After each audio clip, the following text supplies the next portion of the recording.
चुके हैं कैबिनेट मंत्री सुबोध उनियाल जी। तालियों के साथ उनका स्वागत कीजिए। सर प्लीज आप मंच पर आ जाएं। सर मैं आपसे निवेदन करूंगी कि प्लीज आप मंच पर आएं और हमारे जी उत्तर प्रदेश उत्तराखंड के एडिटर रमेश चंद्रा सर से भी मैं रिक्वेस्ट करूंगी कि वो आएं और मंत्री जी का सम्मान करें।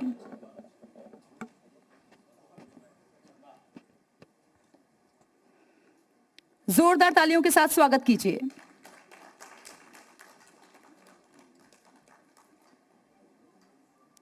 और अब हमारे इस अगले सेशन को आगे बढ़ाएंगे मेरे सहयोगी Ram Mohan Sharma. Ram, over to you.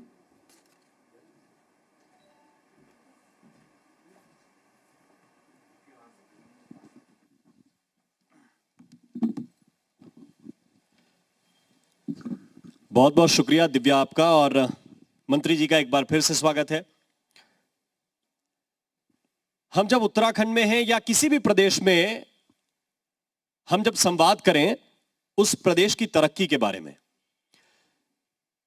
तो पहला प्रश्न तो भारत के अंदर यही है कि उसके गांव की तरक्की कितनी हुई है। और जैसे ही आपके मन में गांव का विचार आएगा तो प्रश्न यह उठेगा कि वहां के किसान की तरक्की कितनी हुई है। और जैसे ही किसान का जिक्र होगा तो जाहिर बात है कि खेती की बात होगी, कृषि की बात होगी, और उसी विभाग को संभाल रहे हैं मंत्री जी, इसलिए आपका विशेष सम्मान भी है, स्वागत भी है। किसान भी आपकी तरफ उम्मीद की निगाह से देखते हैं। मेरा पहला प्रश्न यही है, क्योंकि इस वक्त पूरे देश में अगर कोई एक वर्ग सबके केंद्र में है तो वो किसान है। कुछ लोग प्रधानमंत्री जी को धन्यवाद देते हैं कि अच्छा काम कर रहे हैं, कुछ लोग नाराज हैं कि वो ऐसे बिल लेके आए जिसकी वजह से आंदोलन पे बैठना पड़ा, फिर उन्होंने वो बिल वापस ले लिए। तो कैसे देखते हैं आप एक कृषि मंत्री के रूप में इस फैसले को कि बिल लाए भी फिर वापस भी आप लोगों ने ले लिए? ये जो एक साल में संघर्ष हुआ, किसको जिम्मेदार मानते हैं आप? देखिए, अगर आप प्रधानमंत्री जी ने जितने बिल वापस लिए थे उसको अगर आप स्मरण करेंगे तो प्रधानमंत्री जी ने कहा था कि इस देश के किसानों के चेहरे पे खुशहाली लाने के लिए मैं बिल लाया था, और अब राष्ट्र हित में मुझे बिल वापस लेने पड़ रहे हैं। ये दो लाइनें अपने आप में अगर आप देखेंगे तो इस पूरी पटकथा का निचोड़ है। कुछ देश हित के खिलाफ करने वाले लोग लगातार किसानों को जिस तरह भ्रमित कर रहे थे, अगर मैं इन लोगों के बीच में अगर उसमें एक भी आदमी खड़ा होकर बोल दे कि इन तीनों बिलों में कहीं किसानों के नुकसान की गुंजाइश थी, तो मैं ये मान के चलूंगा कि भारतीय जनता पार्टी की मोदी जी के नेतृत्व की सरकार ने कहीं ना कहीं कोई गलत काम किया। पहला, क्योंकि मैं कृषि मंत्री हूं, मैं देख रहा हूं। मैं शुरुआत करूंगा मंडुए की, क्योंकि आजकल जाड़े का मौसम है तो मंडुआ लोग खाते होंगे, क्योंकि अब तो पहले मंडुआ गरीब का खाना होता था, आज मंडुआ एक ओवरसीज डाइट हो गई है। अगर आप देखें, चावल गेहूं का आटा आपको आज मार्केट में 24 रुपए किलो मिल रहा है, मंडुआ का जो आटा है 40 से ऊपर है। मैं जाड़ों में कई सालों से मंडुए की रोटी खाता हूँ, और मैं मंडुआ बाजार से 40 रुपए किलो खरीदता था। मैं पौड़ी जिले का प्रभारी मंत्री था, तो पौड़ी जिले में मैं बैठक ले रहा था, तो मुझे जिलाधिकारी ने कहा साहब कि आज यहाँ आड़ती किसान से 11 रुपए किलो मंडुआ खरीद रहा है। तो मुझे लगा 11 रुपए किलो पैदा करने वाले को, खाने वाले को 40 रुपया, ये बीच का 29 रुपया कौन कमा रहा है? जो सारी लड़ाई है, जो मोदी जी ने जो कुछ किया, ये 29 रुपया कहाँ जा रहा है, इसको रोकने के लिए किया। मंडुए पे आपने प्रोसेसिंग की, ट्रांसपोर्टेशन कॉस्ट लगा के 4-5 रुपए खर्चा और लगा लीजिए पर केजी, तो आखिर ये 20-21 रुपया कौन कमा रहा है? क्योंकि खरीदने वाला महंगा पा रहा है, पैदा करने वाले को कुछ नहीं मिल रहा है। तो मैंने उस समय पूरे देश में पहली बार एक काम किया, मैंने जिला प्लान में 1 करोड़ रुपए का प्राविधान किया और कहा कि जिला प्रशासन सीधे सीधे किसान से एमएसपी पे मंडुआ खरीदे, और उसके बाद प्रेस कॉन्फ्रेंस में मैंने इसको डिस्क्लोज भी कर दिया। दुर्भाग्य से ये हो नहीं पाया, क्योंकि जिला योजना में मैंने तो इसका प्रोविजन कर दिया 1 करोड़ का, लेकिन जिला योजना में ट्रेजरी में ऐसा कोई हेड नहीं था कि वो पैसा निकल पाता। लेकिन मेरी पत्रकार वार्ता के तत्काल तीसरे दिन मुझे जिलाधिकारी का फोन आया कि साहब आपकी प्रेस कॉन्फ्रेंस के बाद जो आड़ती 11 रुपए किलो मंडुआ खरीद रहा था, उसने 28 रुपए खरीदना शुरू कर दिया। तो मेरे दिमाग में ये बात आई, इसका मतलब कहीं ना कहीं मार्केटिंग को सुधारना पड़ेगा। तो उसके बाद हम, मुझे फिर एक फक्र है इस बात का कि हम पूरे देश का पहला राज्य हैं जिन्होंने मंडी परिषद में एक कॉर्पस फंड बनाया और मंडी परिषद के माध्यम से जितने मिलिट्स प्रोडक्ट्स हैं, चाहे वो रागी हो, चाहे वो सावा हो, चाहे वो चौलाई हो, सीधे सीधे मंडी से खरीदना शुरू किया। उसका फायदा ये मिला कि जो चौलाई 34 रुपए किलो का आड़ती खरीद रहा था वो 54 चली गई, 11 रुपए किलो का मंडुआ 28 चला गया। यही नियत के साथ मोदी जी ने वन नेशन वन मार्केट, पहला कानून है वन नेशन वन मार्केट। आज की तारीख में अपने राज्य में किसान मंडी शुल्क देता है जी। अपने राज्य से बाहर अगर उसको कोई आड़ती बेचने के लिए मिला, कोई मार्केट मिला, तो वहां उस राज्य का मंडी शुल्क जी, तो करीबन 7-8%, 7-8, 15-16% तो उसको टैक्स चला गया। उसके बाद वो मंडी में गया और मंडी में कहा, अगर आड़ती ने कहा कि भैया इस दाम पे रखना है तो दे जाओ, नहीं रखना है तो जाओ वापस, तो किसान सोचता है अगर मैं वापस जाऊंगा तो ट्रांसपोर्टेशन कॉस्ट फिर डबल हो गई, तो वो थक हार के उस किसान को होने पौने दाम में बेच देता है। आज वन नेशन वन मार्केट और मंडी टैक्स खत्म करने के बाद सीधे सीधे 16% की बचत तो फार्मर की वो हो गई। दूसरा, उसके पास विकल्प है कि वो ई नेशनल एग्रीकल्चर मार्केटिंग, ई नेम, इसके माध्यम से देश की किस मंडी में किस उत्पाद का क्या दाम है वहां जाकर के अपने उत्पाद को बेच सकता है, कोई रोकने वाला नहीं है। पहला क्या किसान को पूरे देश में अपने उत्पाद को ले जाने की छूट देना क्या गलत कानून है? आप में कोई आदमी खड़ा होकर बताए कि ये गलत कानून, गलत हो सकता है किसान के विपरीत? नहीं, लेकिन आपके नहीं, पूरा आपने जो कहा तो किसान कानून की विस्तृत व्याख्या करूंगा। दूसरा था कॉन्ट्रैक्ट फार्मिंग एक्ट। आज भी करार खेती होती है। जब ये कानून स्टे थे, मैं उन दिनों हरिद्वार गया तो मैंने किसानों के साथ बैठ के चर्चा की। मैंने कहा आखिर तुम किसान कानून का विरोध कर क्यों रहे हो, क्या खराबी है करार खेती में? उन्होंने कहा साहब फलानी शुगर मिल है, उस शुगर मिल में उस शुगर मिल का कमांड एरिया हमारा इलाका है, हमको उसी शुगर मिल में जाके अपने गन्ने को बेचना है। लेकिन साहब वो शुगर मिल वाला हमें गन्ने का वो बीज देता है जिसमें ईल्ड कम है, जबकि हम बाजार से जब दूसरे को लगाएंगे तो ईल्ड ज्यादा है। मैं उस समय ना उत्तर हो गया, मैं जवाब नहीं दे पाया उनको। उन्होंने कहा साहब मजबूरी है, ये कॉन्ट्रैक्ट फार्मिंग का नुकसान है। फिर मैंने इसको मालूम किया कि आखिर है क्या।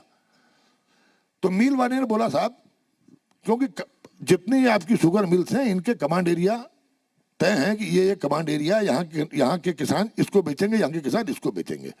उसने कहा साहब ऐसा है, देखिए मैं मिल चला रहा हूँ, मैं वही गन्ना खरीदूंगा जिस गन्ने में 1 क्विंटल में चीनी के कंटेंट ज्यादा हो, जिसमें ज्यादा चीनी निकलेगी मैं तो वही खरीदूंगा। और किसान चाहता है कि मैं वो गन्ना बोऊं जिसका वेट तो ज्यादा हो लेकिन चीनी कम निकले। खैर फिर मैं दोबारा उस झमरेड़ा में उस गाँव में गया। मैंने कहा भाई ये बताओ ये कानून तो अभी भी स्टे है, लेकिन क्या कानून के आने के बाद ही हुआ? क्या नहीं साहब सदियों से। तो फिर मैंने उसको पहले कानून से जोड़ा। मैं कहा जब वन नेशन वन मार्केट कह दिया तो कमांड एरिया खत्म। वन नेशन वन मार्केट में आपका कमांड एरिया भी खत्म, जहां जाओ बेच लो जी। दूसरा, कॉन्ट्रैक्ट फार्मिंग आज भी होती है। सपोज आप काश्तकार हैं और मैं आड़ती हूं, मैंने आपके साथ कॉन्ट्रैक्ट किया और आपसे कहा कि आपका फलाना उत्पाद मैं इतने रुपए क्विंटल में केजी में खरीदना शुरू करूंगा, जितना आपके गांव का उत्पाद होगा मैं खरीद लूंगा। आप पूरा गांव निश्चिंत था कि हमारा उत्पाद तो सुबोध उनियाल खरीदेगा। अचानक आपका जो उत्पाद है, जब आपकी क्रॉप तैयार हुई, अचानक मार्केट में उसके दाम नीचे आ गए। मालूम है मैं आप पे लौट के नहीं आया और उसके बाद आपको अपने उत्पाद को औने पौने दाम में बेचना पड़ा। इस करार कानून में यह गारंटी थी कि अगर मैंने आपसे करार किया है तो हर हालत में मुझे करार का पालन करना पड़ेगा और एक सिक्योरिटी डिपॉजिट इनिशियली ले ली जाएगी। अगर मैं लौट के नहीं आया तो सिक्योरिटी डिपॉजिट जब्त होने के बाद आपको बढ़ जाएगी। और तीसरा, एक जो मैं कहता हूं नेचुरल जस्टिस के खिलाफ भी था, लेकिन किसान के हित में था। वो ये था कि आप जब, मैं तो करार नहीं तोड़ सकता, मुझे फाइन पड़ जाएगा, लेकिन आप जब चाहें तब करार तोड़ सकते हैं। किसान को यह भी अधिकार दिया था कि जब चाहे करार तोड़ ले। और इसी का एक क्लॉज ये था कि सपोज मेरा आपसे 20 रुपए केजी के हिसाब से आपसे करार हुआ जी। जब आपका उत्पाद तैयार हुआ तो मार्केट में अचानक बूम आया और आपके उत्पाद के दाम 50 रुपए, जो उस समय 50 से जब मेरा 20 में आपके साथ करार हुआ वो अचानक 100 हो गए। तो बढ़े हुए 50 रुपए और 100 रुपए में भी मुझे आपको हिस्सा देना पड़ेगा। तो क्या ये किसान के हितों के विपरीत है?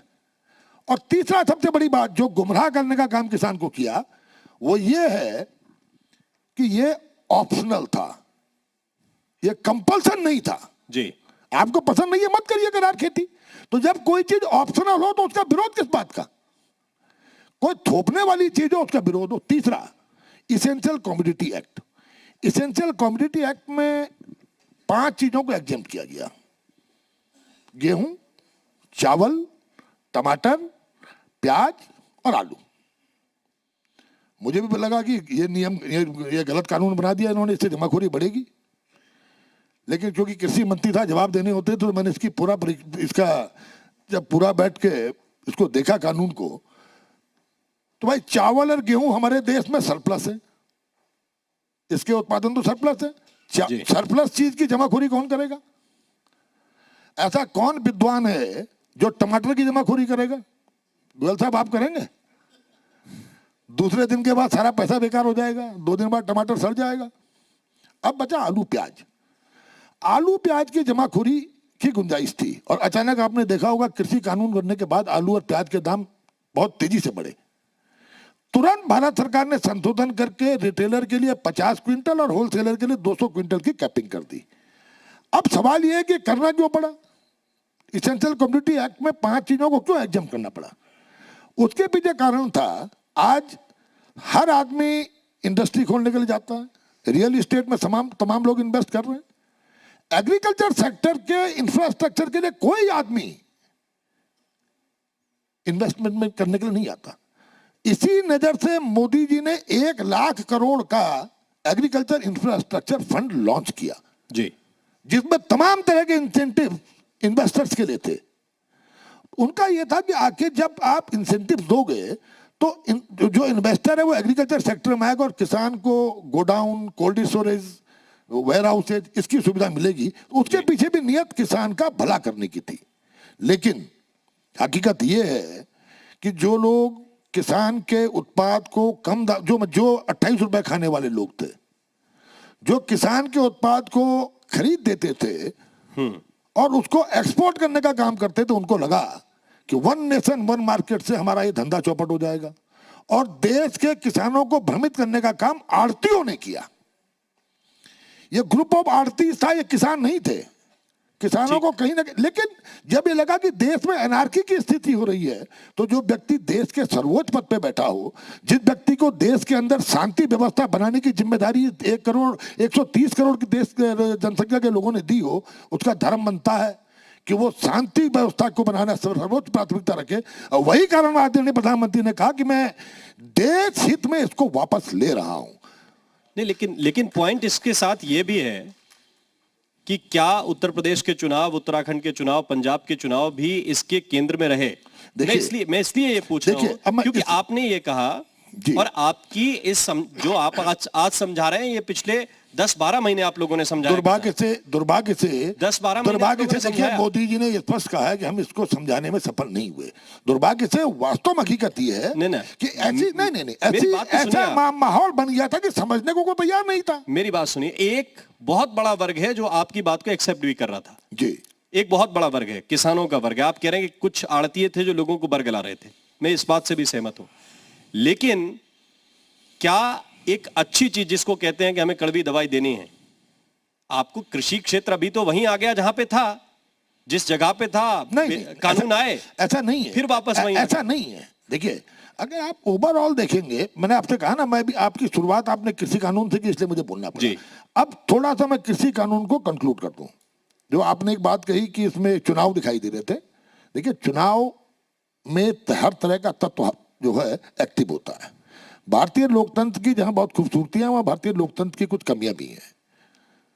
आप देखते हैं बड़े बड़े माफिया इस लोकतंत्र का दुरुपयोग करके हमारे सर्वोच्च संसद में पहुंचे, हमारी विधानसभाओं में आए हैं। अब मैं इसके निचोड़ पे आ रहा हूं। अगर आप देखेंगे, मैं एकदम सार से नहीं बोलूंगा, लेकिन समझदार को काफी होता है इशारा। हमारे देश में फूड ग्रेन्स का सबसे बड़ा एक्सपोर्टर स्टेट की अगर आप बात करेंगे तो पंजाब है। और पंजाब में एक घराने का कब्जा है जो एक्सपोर्ट के धंधे से किसानों का शोषण बरसों बरसों से करता आया था। इन लोगों को लगा अगर वन नेशन वन मार्केट होगी और पंजाब का किसान अगर देश के दूसरे कोनों में जाके अपना उत्पाद बेचने लगा तो इनकी इंपैक्ट सड़क के नीचे आ जाएगी। और इन लोगों ने देश के किसान, अपने राज्य के किसानों को भ्रमित करने का काम किया। इसीलिए शुरुआत में जब ये आंदोलन शुरू हुआ, लगा एक विशेष वर्ग ही देश में किसान है, बाकी लगता था कोई किसान है ही नहीं। दूसरा, जो पेरिसेबल आइटम्स हैं आपके फ्रूट्स एंड वेजिटेबल्स, इसका सबसे बड़ा एक्सपोर्ट महाराष्ट्र से होता है। सबसे बड़ा उत्पादक राज्य पेरिसेबल आइटम्स में फ्रूट्स का और वेजिटेबल का महाराष्ट्र है। वहां एक राजनेता का कोऑपरेटिव के माध्यम से पूरे उसमें कब्जा है और देश दुनिया के देशों को एक्सपोर्ट करने में सबसे बड़ा हाथ उनका है। ये दो नेताओं ने मिलकर महाराष्ट्र और पंजाब में जिस तरह से शुरुआत कराई आंदोलन की, और टिकैत जी की मजबूरी थी, भले चुनावों में चुनाव लड़े, जमानत जब्त हो गई, लेकिन इनके बाप किसान नेता थे, ये अपनी खेती तलाशने लगे। और कांग्रेस और विपक्षी दल जो कि धरातल साफ हो गई थी उत्तर प्रदेश से लेकर के महाराष्ट्र में, उन लोगों ने उनको वो अपनी संभावनाएं तलाशने लगे कि कई किसानों के कंधे पे बंदूक रख के हम अपनी राजनीति कर सकते हैं। लेकिन न महाराष्ट्र चिंता थी, न चिंता टिकैत थे। टिकैत चिंता थी कि देश के अंदर कुछ ऐसी शक्तियां जो बरसों पूर्व देश को तोड़ना चाहती थी, वो फिर हावी हो गई थी। और निश्चित रूप से लगता था कि पंजाब इलेक्शन के अंदर ये शक्तियां देश को तोड़ने में और ज्यादा मजबूती से काम करना शुरू करेंगे। और यही कारण था कि देश के खातिर मोदी जी को यह कानून वापस लेने पड़े। जी, अब आपने कहा कि जो मोदी जी का कंसेप्ट था किसान को मजबूत करने का, वो ऐसा नहीं है। देखिए, आज देश के अंदर 6,000 रुपये महीना हर किसान परिवार को, 6,000 रुपये सालाना इनपुट के लिए देने का काम जारी है। तमाम तरह के इंसेंटिव्स, चाहे वो एग्रीकल्चर इनपुट में हो, चाहे वो पोस्ट हार्वेस्ट फैसिलिटीज के हो, वो आज भी किसानों को, मैं अपने राज्य की बात कर रहा हूँ, भारत सरकार की मदद से आज हम तमाम चीज़ों पर, हम पॉली हाउसेज को 90% सब्सिडी पे किसान को दे रहे हैं, हम ड्रिप इरीगेशन में 80% सब्सिडी किसान को दे रहे हैं, हम एंटी हेल नेट्स पे 75% किसान को सब्सिडी दे रहे हैं, हमने सीड्स में 75% किसान को सब्सिडी दी, हम इंश्योरेंस 1% पर किसान को दे रहे हैं। अगर किसान 1 लाख का इंश्योरेंस करा रहा है तो 1,000 और बाकी पैसा गवर्नमेंट खर्चा कर रही है। किसान को जो आदरणीय प्रधानमंत्री के जो उनकी सोच थी किसान मजबूत होगा तो देश मजबूत होगा, उस सोच को भारतीय जनता पार्टी के शासित राज्य लगातार आगे बढ़ा रहे हैं। और मुझे खुशी है कि आज सबसे बड़ा हमारा फोकस है किसान की उत्पादकता बढ़ाने पे। हम 80% सब्सिडी पे इस राज्य में किसान को मैकेनाइजेशन का काम दे रहे हैं, कृषिकरण कर रहे हैं। एक भी फार्मर्स मशीन बैंक हमारे राज्य में नहीं था। आज इस छोटे से राज्य में हम 1700 फार्मर्स मशीनरी बैंक और 384 कस्टम हायर सेंटर लेकर किसान को 80% सब्सिडी पर हम उसके कृषि यंत्र उपलब्ध करा रहे हैं। मार्केटिंग का हमने मैकेनिज्म बनाया है कि हम सीधे सीधे किसान से उत्पाद खरीदेंगे और मार्केटिंग का काम करेंगे ताकि किसान को उसके उत्पाद का उचित मूल्य मिल सके। प्रश्न यह है कि अगर आप किसान को उसके उत्पाद का उचित मूल्य दे पाए, अगर आप, क्योंकि हमारे राज्य की एक कमी और है, हमारे राज्य में धीरे धीरे जनरेशन बाई जनरेशन जिस तरह आगे बढ़ रही है, जो आपका लैंड होल्डिंग है वो कम होती जा रही है। बिल्कुल। सपोज किसी में 12 बीघा जमीन थी, एक 3 पीढ़ी पहले, आज वो 1 बीघे पे आ गया। तो आज आवश्यकता है उत्पादकता बढ़ाने की। तो हमारा फोकस है कि हम प्रोडक्टिविटी बढ़ाएं ताकि उतनी ही जमीन पे ज्यादा प्रोडक्शन होगा तो किसान के लिए वो आर्थिक रूप से उसको खड़ा होने में मदद करेगा।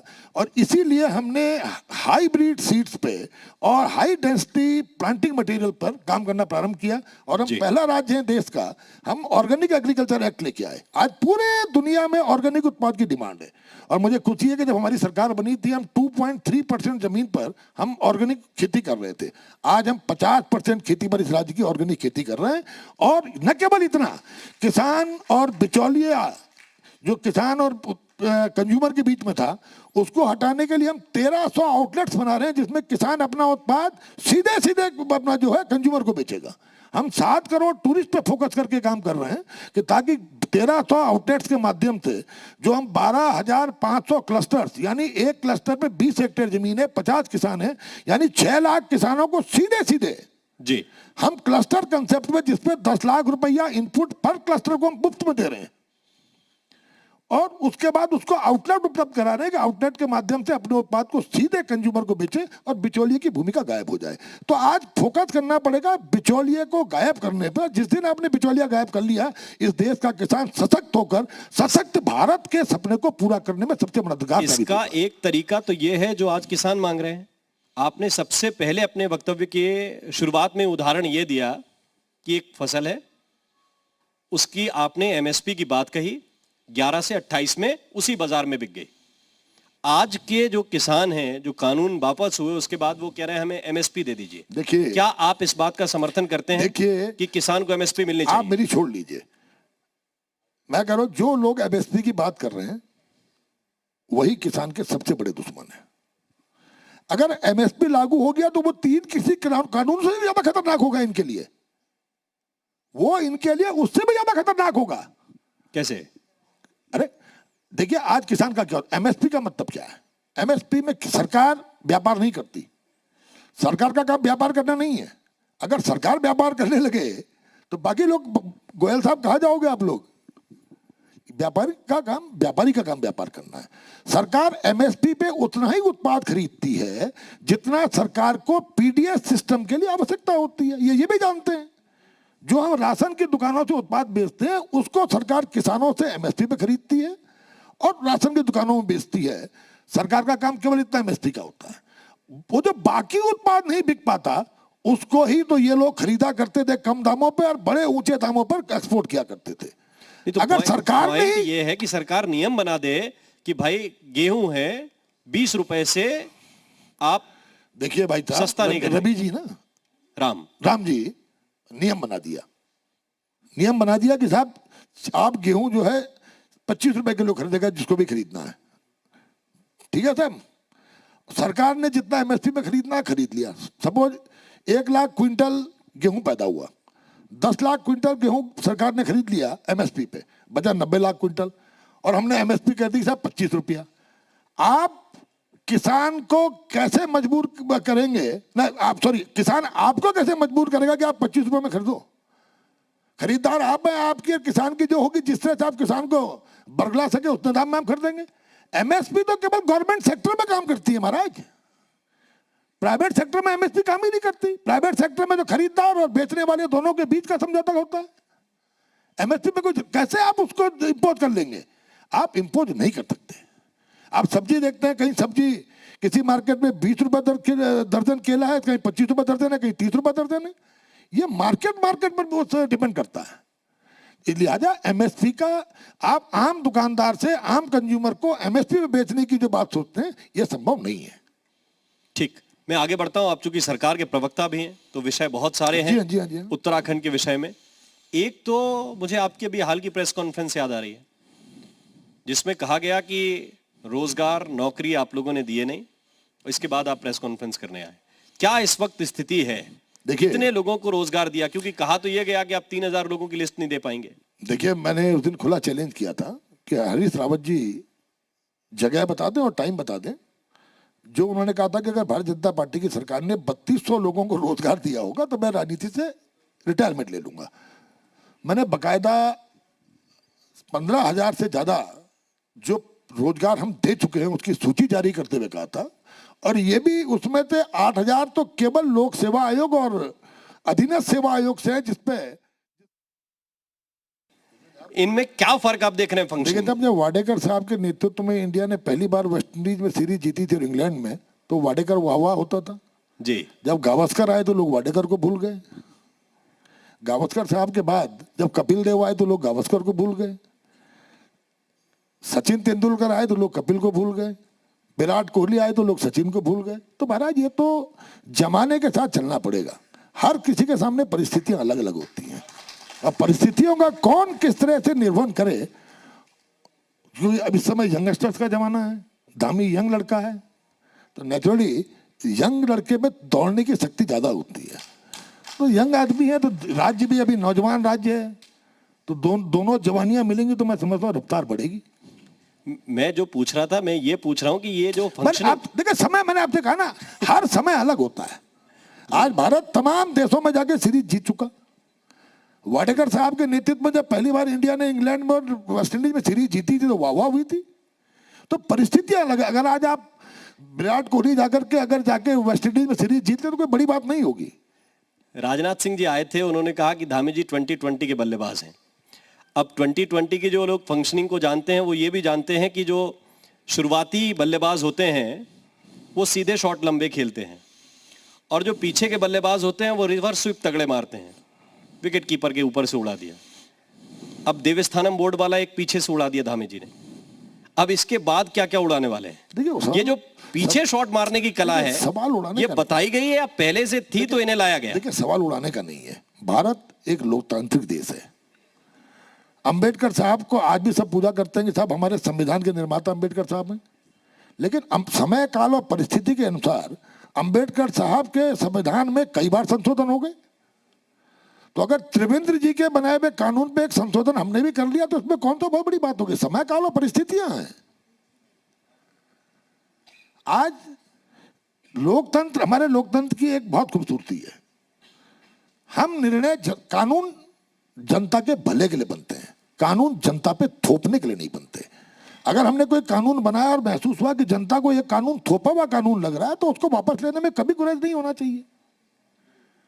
क्योंकि मैं तो बहुत करीब से इसको देखा है। जब पहली बार भी कैबिनेट में आया, उसके बाद जब विधानसभा में आया, फिर जब कानून बना, कानून बनने के बाद जब तीरथ सिंह जी मुख्यमंत्री बने, उनकी पहली कैबिनेट हुई, तब भी देखा। फिर धामी जी आए, फिर उसके बाद केदारनाथ का जाना हुआ। केदारनाथ में जाने के बाद एक कमेटी बनी मनोहर गांधी के नेतृत्व में, उसके बाद सब कमेटी बनी और अंततः उसका जन भावनाओं का अनुरूप बिल वापस ले लिया गया।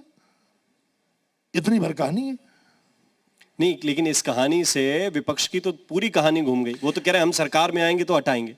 देखिए तो ये देखिए इस हिसाब से भी स्ट्रेटजी तय होती है क्या? देखिए राम जी, आप याद करिए, इस देश के लोकतंत्र में जहाँ बहुत खूबसूरतियां हैं, वहाँ इस देश के लोकतंत्र में कुछ ऐसी बुनियादी बातें कि अगर मैं सत्ता में हूँ, मैं अगर किसी कंसेप्ट पे आया और उस कंसेप्ट पे थोड़ा सख्ती है और आप विपक्ष में, तो आप कहेंगे मैं सत्ता में आऊँगा तो इसको हटा दूंगा। और जब आप सत्ता में आते हैं तो आप वही कानून लागू करते हैं। आप जीएसटी को देख लीजिए, आप जो आपका फॉरेन इन्वेस्टमेंट आया था उसको, एफडीआई को देख लीजिए। तो ये भारतीय लोकतंत्र में इस तरह भी होता है कि कभी सत्ता में लेके कुछ कहा जाता है, विपक्ष में कुछ कहा जाता है। और कांग्रेस जिस तरह आज कहती है, देखिए आज एक बार आप छूट दे सकते हैं, वो मफलर वाला, क्या नाम है उसका, मफलर वाला जो है, वो कुछ कहे तो लोग हो सकता है सोचें कि यार कर सकता है अगर इसको मौका दे दो।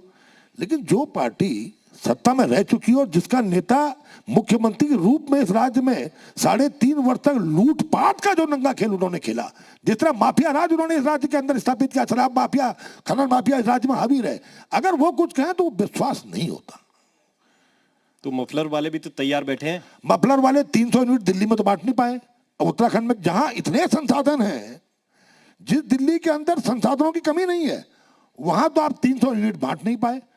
और उत्तराखंड में जहां संसाधन बहुत सीमित है वहां 300 यूनिट बांटने की बात कर रहे हैं। पहले दिल्ली में तो बांट के देख ले मेरे भाई।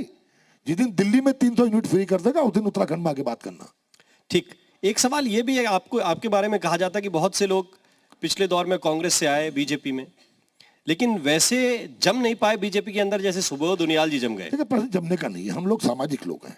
हमारा अगर जनता हमें जिम्मेदारी देती है तो जनता की सेवा करने का जो हमें एक काम मिला है, वो सेवा करने में अगर आप लगातार लगे रहेंगे, आपका अगर उद्देश्य केवल एक सेवक के रूप में जनता की अपेक्षाओं को पूरा करना होगा, तो आप कहीं भी जाएं आप एडजस्ट हो जाएंगे। अपना कोई स्वार्थ नहीं है, जनता की सेवा करनी है। और अपना स्वार्थ ये है कि जनता अपना प्यार देती रहे, जनता अपना आशीर्वाद देती रहे। इस स्वार्थ के लिए अगर आप काम करने की एक जुनून के साथ काम करें तो आपके एडजस्टमेंट में कहीं परेशानी नहीं होगी। लेकिन दो तरह के लोग हैं, एक तरफ यशपाल आ रहे हैं, वो आए भी और चले भी गए। देखिए यशपाल जी, हमने खुद उस समय कहा था कि यशपाल जी हमारे मित्र भी रहे हैं, लेकिन यशपाल जी जब साथ आए थे तो एटलीस्ट थोड़ा बहुत उनको चर्चा करनी चाहिए थी। चर्चा करने के बाद, डिस्कशन के बाद, देखिए डायलॉग एक ऐसी चीज है, डायलॉग से हर समस्या का समाधान निकल जाता है। और जब आप डायलॉग से भागेंगे तो दूरियां बढ़ती जाती हैं। तो दुर्भाग्य से यशपाल जी ने डायलॉग से दूरी बनाई और कहीं ना कहीं उनको किसान आंदोलन का डर लगा, क्योंकि उनकी कॉन्स्टिट्यूएंसी में जो किसान आंदोलन में शामिल लोग थे प्लस मुस्लिम्स को मिलाकर उनको लगता था कि जीतना मुश्किल है, तो अपनी उस असुरक्षा की भावना में उनको भागना पड़ा। लेकिन आज वो भी कहीं घबराए, जब से किसान कानून वापिस हुए वो भी थोड़ा सहमे से हुए कि अब क्या होगा। तो ये पहले बताया नहीं गया कि कुछ ऐसा भी सोच रहे हैं आप लोग यशपाल जी को? देखिए ये तो अगर मैं समझता हूँ अगर मोदी जी हम लोगों को बताए तो हम भी बता देते। अच्छा, एक और बीच का एक धड़ा है, एक तरफ आप हैं कि अडग हैं कि भाई यहीं रहेंगे, लेकिन बीच में भी कुछ लोग अभी पशुपेश में हैं, कुछ लोगों को वहां से लाने की यहां भी तैयारी है, यहां से वहां भी लाने की तैयारी, ले जाने की। ऐसे लोग दोनों तरफ होते हैं। हम भी लोग जब भारतीय जनता पार्टी में शामिल हुए तो वहां पर कुछ लोगों को उससे भी परेशानी हुई। अब होती है, स्वाभाविक है। अगर हो सकता है कांग्रेस में कुछ लोग आते तो कांग्रेस वालों को परेशानी होती। तो उन लोग लगातार ये बात बोला करते थे कि साहब ये कांग्रेस से आए हुए लोग चले जाएंगे। बिल्कुल ठीक है ना। तो उनका कहीं ना कहीं उनको अपना ऊपर इससे कुछ परेशानी महसूस होती थी। ठीक उसी तरह हरीश रावत 3 साल 4 तक कहते रहे कि कोई बागी को बर्दाश्त नहीं किया जाएगा, आज कहते हैं सबका स्वागत है। तो देखिए ये इनकी कहनी और कथनी में अंतर है, और मैं समझता हूँ इस तरह की अफवाह फैलाए जा रहे हैं लगातार। भारतीय जनता पार्टी बहुत मजबूती के साथ खड़ी है, जितने साथी आए हैं। कोई अब कांग्रेस एक इतिहास था, आज सब लोग भारतीय जनता पार्टी के सदस्य हैं और मोदी जी के नेतृत्व में देश को मजबूत करने की मुहिम में लगे हुए हैं और उनकी सबका साथ, सबका विकास, सबका विश्वास की भावना के साथ काम कर रहे हैं। एक आप लोगों की मांग थी, आप कह रहे हैं मोदी जी के नेतृत्व में काम कर रहे हैं। आप लोगों ने अभी मीटिंग हुई है ग्रीन बोनस को लेकर, क्या स्थिति? क्योंकि मांग तो हमेशा से रही है प्रदेश की कि मिलना चाहिए, हमें हमारा हक मिलना चाहिए, अतिरिक्त मिलना चाहिए। देखिए इस पर एक कमेटी बनी हुई है जो अपना काम कर रही है।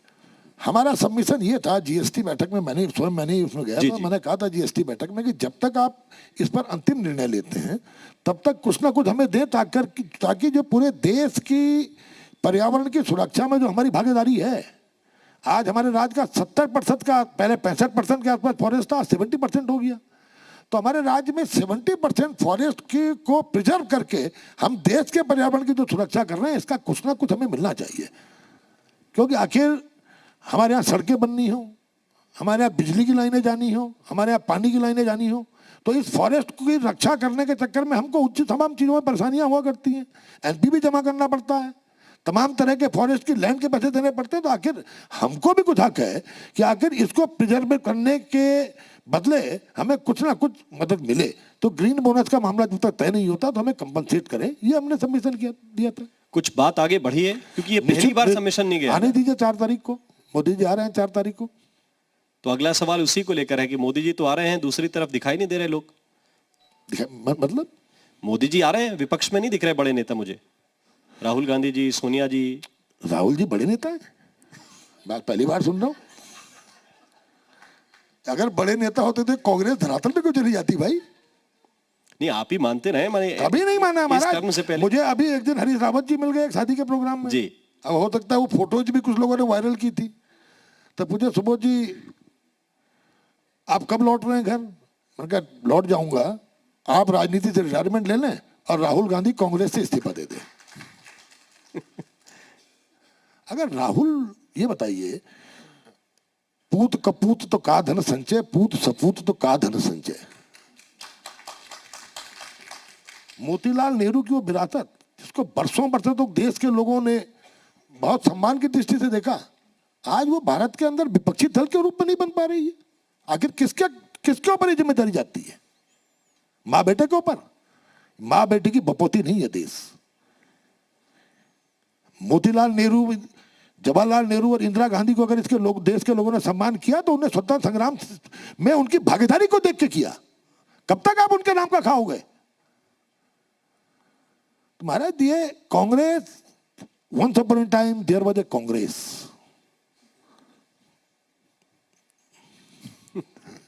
खामोशी भी कई चीजें कह देती है। अच्छा, मेरा सवाल ये है कि देखिए आपने फिर कांग्रेस क्यों छोड़ी है? हरीश रावत की वजह से कि राहुल गांधी की वजह से? देखिए राजहित में भी और राष्ट्रहित में भी। मुझे याद है मैंने गुलाम नबी आजाद जी, अंबिका सोनी जी, मोतीलाल बोरा जी आज नहीं रहे, और जनार्दन द्विवेदी जी को एक दिन कहा कि हमारे पास तो विकल्प है कि हम कांग्रेस छोड़ सकते हैं, लेकिन आप लोगों के पास ये विकल्प भी नहीं है, क्योंकि जिंदगी में आपने जो कुछ किया, जो कुछ कमाया, जितना पद पर आप बैठे, कांग्रेस की बदौलत बैठे। आज उस कांग्रेस को बचाने के लिए आप सब लोग एक होकर के भिड़ते क्यों नहीं हो कि इस व्यक्ति को कांग्रेस की कमान न दी जाए। बहुत बोल्डली मैंने उनसे कहा, और मैंने कहा हम पे विकल्प है, हमें कांग्रेस ने कुछ नहीं दिया, हम जब चाहे छोड़ देंगे, लेकिन देश को बचाना है तो नेतृत्व बदलो। ठीक उसी तरह से हरीश रावत जी जिस तरह से इस राज्य के अंदर लूटने में लगे थे, और हमारी बात को उस दिन आपको एक प्रमाण स्वयं हरीश रावत ने दिया, जिस दिन उन्होंने पूरे देश के लोगों ने, आपके चैनल में भी चला था कि 25 करोड़ 30 करोड़ कमा लो, मैं आंखें बंद रखूंगा। जो राज्य का चौकीदार हो और वो चौकीदार डकैती डालने के लिए प्रेरित कर रहा हो कि 25 करोड़ 30 करोड़ कमा लो, मैं आंखें बंद रखूंगा। जो राज्य का चौकीदार एक पत्रकार से वार्ता करते हैं, पूरे देश के लोगों ने देखा कि इतना पैसा मैं दे दूंगा, बाकी आप टॉप अप कर लो, मैं बाद में आपको टॉप अप करके लौटा दूंगा। क्या वो राज्य के हित में था? तो राज्य हित और राष्ट्र हित दोनों को देखते हुए हम लोगों ने छोड़ी थी, और आज भी इस संकल्प के साथ कि मोदी जी के नेतृत्व में भारत को विश्व शक्ति बनाना है, उसमें हम लोग आगे बढ़ रहे हैं, काम कर रहे हैं। एक आखिरी सवाल, डबल इंजन की सरकार है, क्या प्लस प्लस आप लोगों को मिला है? 1 लाख करोड़ रुपया भारत सरकार से 5 सालों में मिलना, ये इस छोटे इंजन की बस की बात नहीं थी। चाहे ऑल वेदर रोड हो, चाहे रेलवे के, आप देख रहे हैं बिल्कुल रेलवे का जिस तरह नेटवर्क हो रहा है, आज कर्णप्रयाग तक की रेलवे लाइन बनने को तैयार है, अब 4 धामों को रेलवे से जोड़ने का काम चल रहा है।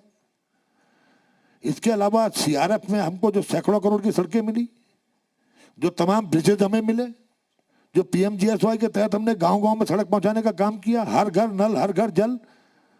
एग्रीकल्चर सेक्टर में जो 2000 में इस राज्य बनने के बाद 2017 तक जितना पैसा आया, उससे दुगना पैसा 2017 से 2021 तक हमको मिला। ये सब डबल इंजन का कमाल था। और जो हमारी सरकार की जो उपलब्धियां हैं, मैंने आपको जो बताई जी, इन 4 साढ़े 4 5 वर्षों में, ये बेमिसाल उपलब्धियां हैं।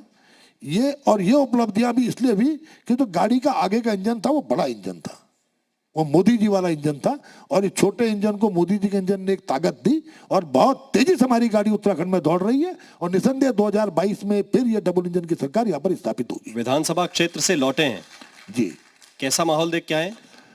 माहौल साहब ऐसा है, वो व्यक्ति माहौल देखे जो चुनावों को देख, जिस तरह कांग्रेस 4.5 साल की कुंभकर्णी नींद से उठी और अचानक याद आई कि ये राज्य चुनाव के मुहां पे खड़ा है। हम लोग जिस दिन से सत्ता में आए हैं, उस दिन से क्षेत्र के लोगों के साथ, राज्य के लोगों की सेवा कर रहे हैं, तो चुनाव की हमें बहुत बड़ी परवाह नहीं होती। बिल्कुल, बहुत बहुत धन्यवाद, बहुत बहुत शुक्रिया सुबोध उनियाल साहब हमारे साथ जुड़ने के लिए, और बेबाकी से हमेशा आप बात रखते आए हैं, आज भी उसी अंदाज में अपनी बात रखने के लिए बहुत बहुत शुक्रिया। बहुत बहुत शुक्रिया आपका सर हमारे साथ जुड़ने के लिए सेशन में। और अगले गेस्ट